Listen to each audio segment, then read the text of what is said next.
Assalamualaikum warahmatullahi wabarakatuh. Sampurasun, kawan-kawan. Saat ini saya sedang berada di rumah tetangga. Di video kali ini kita akan berbincang dengan salah satu kawan yang multi talenta. Beliau mampu memainkan beberapa alat musik tradisional dan modern, dan keahliannya ini bisa membawa beliau berkeliling di beberapa daerah di Nusantara, bahkan mancanegara. Bagaimana kisahnya? Saksikan videonya sampai selesai.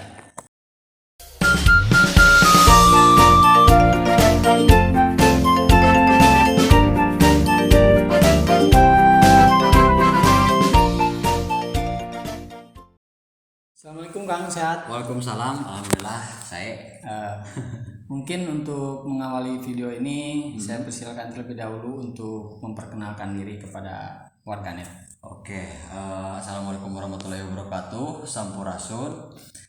Perkenalkan, nama saya Tendi Nugraha. Saya berasal dari Tetargaluh Ciamis. Kebetulan kita bertetangga ya. Gak nyangka kita ternyata di sini di perumahan kita tetanggaan gitu, rumahnya nggak disangka. Ya. Gitu. Saat ini kesibukannya apa Kang?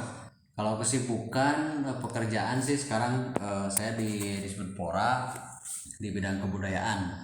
Kalau aktivitas-aktivitas lainnya saya di Nonoman Galuh. Iya. Terus juga berkoordinasi dengan kawan-kawan lainnya lah di komunitas. Kebanyakan saya di komunitas-komunitas kepemudaan. Di situ. Lumayan sibuk juga ya. Lumayan. Nah ini Kang, langsung saja barangkali ya saya mengenal Akang sebagai penggiat budaya lah. Ya. Kalau dari segi musik nih Kang, saya melihat di sosial media, kira-kira sampai saat ini berapa banyak sih alat musik yang bisa dimainkan gitu? Berapa ya, saya juga bingung. Kalau alat-alat musik Sunda sih insya Allah ya, karena dari sejak SD itu saya main kendang. Kendang sudah bisa alhamdulillah ya. Sejak SD? Sejak Kelas? SD kelas 2. Jadi kelas 2 tuh saya sudah mengiringi kalau perpisahan tuh kan ada gamelan karawitan. Nah, sejak kelas 2 SD itu saya rutin di SD. SMP sampai SMA itu main kendang. Terus kecapi, saya pernah belajar kecapi walaupun tidak tamat, tapi insya Allah bisa lah main kecapi, bisa main karinding, suling, terus angklung, terus apa lagi ya kalau gitar, terus sape dari Dayak, terus apa lagi ya, insya Allah lah kalau alat musik perkusi, djembe kayak gitu perkusi insya Allah bisa.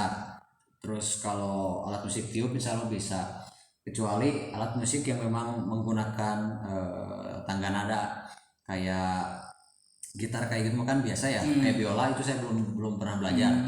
Kalau cello yang digesek yang besar itu saya pernah belajar. Itu tapi dari sekian banyak alat musik yang bisa dimainkan, awalnya seperti apa Kang? Belajarnya otodidak atau belajarnya otodidak ya. Jadi sedikit sekali saya berburu gitu. Paling berburu itu bermain kecapi, terus bermain cello, terus bermain piano. Iya. Itu paling, yang lainnya Sisanya otodidak. Sampai pun otodidak. Alat musik Dayak saya sering mendengarkan. Jadi kuncinya kalau pengen bisa alat musik sering mendengarkan.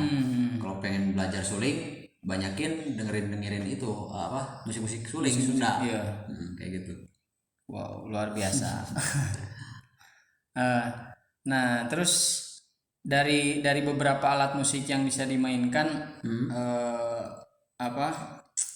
kira-kira yang termudah itu memainkan alat musik apa yang mudah dipahami gitu? Yang paling mudah saya paling cepat ke perkusi sih, kayak kendang, djembe, drum itu lebih cepat. Beda kalau gitar, saya belajar gitar itu belajar blues lama, belajar metode blues, jazz itu lama banget, susah gitu kalau kayak gitu. Terus kecapi juga hitungannya lama saya belajar kecapi. Jadi alat-alat perkusi kalau saya lebih banyaknya kayak angklung itu bisa cepat insya Allah kalau angklung. Selain perkusi, angklung bisa. Berarti dari kesekian banyak alat musik itu kira-kira persamaannya apa gitu sampai bisa kemudian dari satu alat musik ke alat musik lain? lebih di feeling sih, di perasaan. Kalau misalkan main angklung udah biasa main gitar, misalkan akor C ya saya main di C gitu. Terus akor D saya main di D, kayak gitu. Kalau suling lebih main rasa, jadi biasa mendengarkan gitu. Iya teh lagu Es Lilin misalkan, lagu Es Lilin iya nah di gitu kan gitu, lagu juga Es Lilin kan gitu. Jadi lebih banyak ke feeling sih. Dan orang-orang seni pasti berbicaranya di situ, feeling di yang rasa gitu, rasa yang kuat. Tapi dari sekian banyak alat musik itu masing-masing punya kunci dasar sendiri gitu. Masing-masing punya teknik sendiri. Kayak kecapi punya teknik sendiri, angklung punya teknik sendiri, gitar sama biola juga punya teknik sendiri. Iya. Berbeda-beda. Karinding juga punya teknik tersendiri. Oh gitu. Nggak cuma ditempelin, tetap ada teknik-tekniknya. Ketukan-ketukannya. Ada ketukan-ketukannya. Berarti tadi yang pertama belajar kendang gitu ya? Belajar kendang waktu SD itu. Otodidak. Itu mah oleh paman sih, paman ngajarin cara menabuh gendang teh kieu ya. Plak-plak gituan lah biasa. Iya. Karena kalau gamelan mah kan bareng grup gitu ya, bareng grup. Mainnya bareng grup. Kalau kendang kan tetap harus punya skill sendiri-sendiri gitu. Gak bisa dipatok main kendang jaga kieu moal ngeunaheun. Anggar itu cocok. Berapa lama itu bisa dikatakan bisa dasar lah minimal? Kalau saya dulu sekitar berapa ya, 2 bulanan lah. 2 bulanan. 2 bulanan itu tuh rutin. Saya sering ke rumah paman bermain kendang gitu, rutin sama teman-teman sebaya gitu main kendang. Itu harus rutin memang. Kayak main karinding ini. Kalau mau bisa main karinding saya dulu pagi-pagi terus malam sebelum tidur itu rutin berapa bulan ya, hampir 2 bulan 3 bulan lebih saya main karinding, nyari terus pola-pola tabuhannya, terus bagaimana suara keluarnya itu nyaring gitu. Jadi harus rutin kalau otodidak ngomong itu. Nah terus kan kalau saya lihat juga di media sosial gitu kan, pernah main di berbagai daerah lah. Itu kemana aja itu kan? Kalau di Indonesia mah pernah ke Batam. Ke Batam itu launching acara launching buku Mimpi Anak Pulau kalau nggak salah di Batam.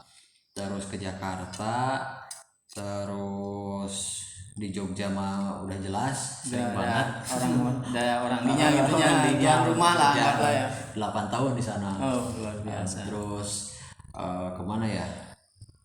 Daerah Jawa mah banyak sih, daerah Solo. Lupa saya banyak. Saking banyaknya bro. Tapi kalau keluar pulau baru ke Batam doang kalau nggak salah. Batam, Bali juga belum ada kesempatan di sana. Tapi itu manggungnya teh solo atau grup? Bergrup.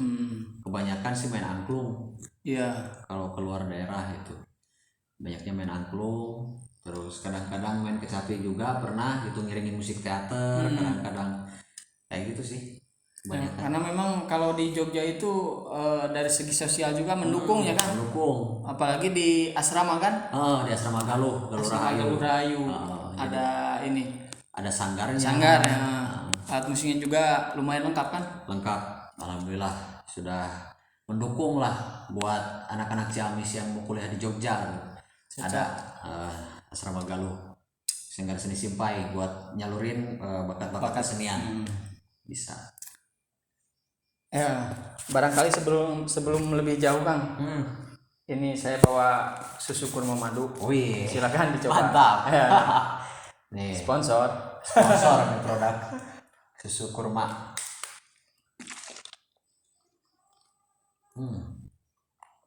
Mantap. Kurma susu madu. Ini diproduksi di mana ini? Diproduksi di rumah. Oh, di rumah. Mantap.